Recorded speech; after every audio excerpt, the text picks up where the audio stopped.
ආයුබෝවන්. අද අපි කතා කරන්න යන්නේ බොහොමයක් කාන්තාවන්ට තියෙන ගැටලුවක් වන යෝනි මාර්ගය ආශ්‍රිත කැසීම සහ යෝනි මාර්ගයෙන් සුද යාම සම්බන්ධව. යෝනි මාර්ගයේ කැසීම කියන තත්ත්වය ඇති වෙන්න විවිධ හේතු බලපාන්න පුළුවන්. ඒ වගේම තමයි යෝනි මාර්ගයේ විවිධ ශ්‍රාවයන් පිටවීමටත් හේතු කීපයක් තියෙන්න පුළුවන්. නමුත් යෝනි මාර්ගයේ කැසීම සහ යෝනි මාර්ගයෙන් සුද පිටවීම කියන දෙකම එකවර ඇති වෙනවා කියන්නේ ඒක දිලීර රෝගයක්.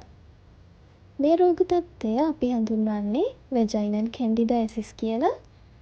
මේ සඳහා හේතු වන දිලීර වර්ගය තමයි කැන්ඩිඩා ඇල්බිකන්ස් කියන්නේ. සාමාන්‍යයෙන් නිරෝගී කාන්තාවකගේ යෝනි මාර්ගය ආශ්‍රිතව දිලීර සහ ලැක්ටෝබැසිලස් කියන වර්ග දෙකම තියෙනවා. මේ දෙකේ සමතුලිතතාවය බිඳුනට පස්සේ දිලීර ප්‍රමාණය වැඩි වුණාම තමයි මේ වගේ දිලීර රෝග හටගන්න පුළුවන් වෙන්නේ. මේ තත්ත්වය සමාජ රෝගයක් නෙවෙයි. හැබැයි ඔයාට මේ වගේ තත්ත්වයක් තියෙනවා නම් යෝනි මාර්ගය ආශ්‍රිතව කැසීමක් සහ යෝනි මාර්ගයෙන් ශ්‍රාවයක් පිට වෙනවා නම් ඒ කියන්නේ එය සමහර විට සමාජ රෝගයක රෝග ලක්ෂණයක් වෙන්න පුළුවන්. ඒ නිසා වෛද්‍යවරයෙකුට පෙන්නලා හරියටම තහවුරු කරගන්න ඕනේ මේ තියෙන්නේ සුද යාම තත්ත්වයක්ද, ඒ කියන්නේ වැජයිනල් කැන්ඩිඩයසිස් තත්ත්වයක්ද නැත්නම් මේක වෙන සමාජ රෝගයක රෝග ලක්ෂණයක්ද කියලා.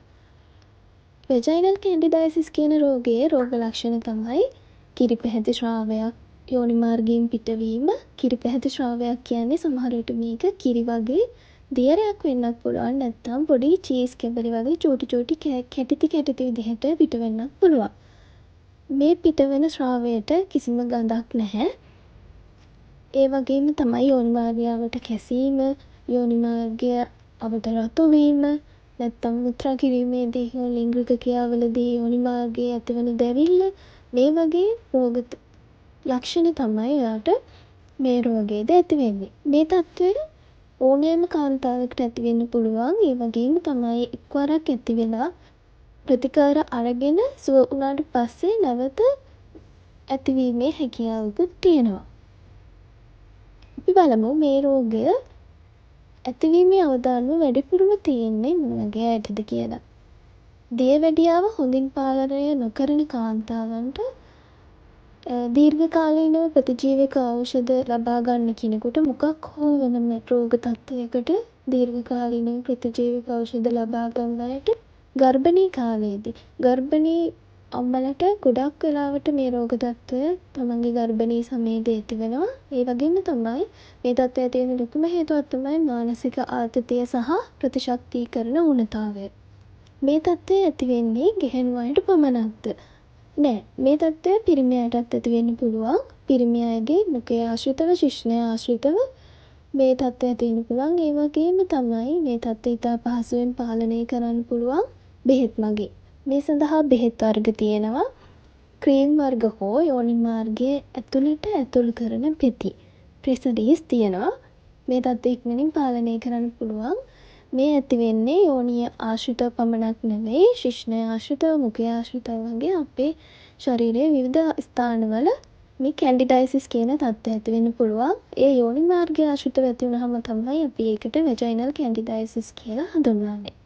වැජයිනල් කැන්ඩිඩයසිස් තියෙන අම්මා කෙනෙක් තමන්ගේ දරුවව සාමාන්‍ය දරු ප්‍රසූතියකින්, නෝමල් ඩිලිවරි එකකින් බිහි කරනවා නම් අන්න ඒ බබාටත් මේ තත්ත්වය ඇතිවීමේ අවදානමක් තියෙනවා. ඖෂධ ප්‍රතිකාර වලට අමතරව අපිට මේ තත්ත්වය වළක්වා ගන්න කරන්න පුළුවන් තව බොහෝ දේවල් තියෙනවා. පිරිසිදුකම ඉතාම වැදගත්. පිරිසිදු යට ඇඳුම් අඳින්න ඕනේ. පිරිසිදු කපු යට ඇඳුම් ගොඩක්ම හොඳයි. කපු ඇඳුම් පාවිච්චි කරනවා නම් සමබර ආහාර වේලක් ලබා ගැනීම, හැකිතාක් තමන්ගේ මානසික ආතති තත්ත්වයන් අඩු කර ගැනීමෙන් මේ තත්ත්වය දුරු කරගන්න අපිට පුළුවන්. මම කියපු විදිහේ යෝනි මාර්ගය ආශ්‍රිත රතු වීම, දැවිල්ල, කැසීම සහ සුද යාම වගේ රෝග ලක්ෂණ වලට තියෙනවා නම් රෝග නිర్ణය ඔයාම කරගන්නේ නැතුව අනිවාර්යයෙන්ම වෛද්‍ය උපදෙස් වලට යොමු වෙන්න. මොකද මේක කැන්ඩිඩයිසිස් තත්ත්වයද නැත්නම් සමාජ රෝගයක ලක්ෂණයක්ද කියන එක අපිට දැනගන්න වෙන්නේ වෛද්‍යවරයෙකු ලවා පරීක්ෂා කර ගැනීමෙන්ම තමයි. ඔයාගේ රෝග ඉතිහාසයට අනුව වෛද්‍යවරයා ඔයාට නිර්දේශ කරાવી මේ තියෙන්නේ කැන්ඩිඩයිසිස් තත්ත්වයද නැත්නම් වෙනත් තත්ත්වයක්ද, ඒ තත්ත්වය අඳුරගන්න තවත් පරීක්ෂණ කරන්න ඕනේද නැද්ද කියන දේවල් ටික. ඒ වගේම තමයි නිසි ප්‍රතිකාර ගැනීමෙන් ඉතාම පහසුවෙන් සුව කරගන්න පුළුවන් රෝග තත්ත්වයක්. මේක සමාජ රෝගයක් කියලා බය වෙන්න ඕන දෙයක් නෙමෙයි. ඔයාට තියෙන කැන්ඩිඩයිසිස් නම් මං හිතනවා මං කියපු දේවල් ගොඩක් හොඳට තේරෙන්නේ නැති කියලා. නොතේරුණු මොනවා හරි තැනක් තියෙනවා නම් පහළ තියෙන කමෙන්ට් එකේ පුංචි කමෙන්ට් එකක් දාන්න.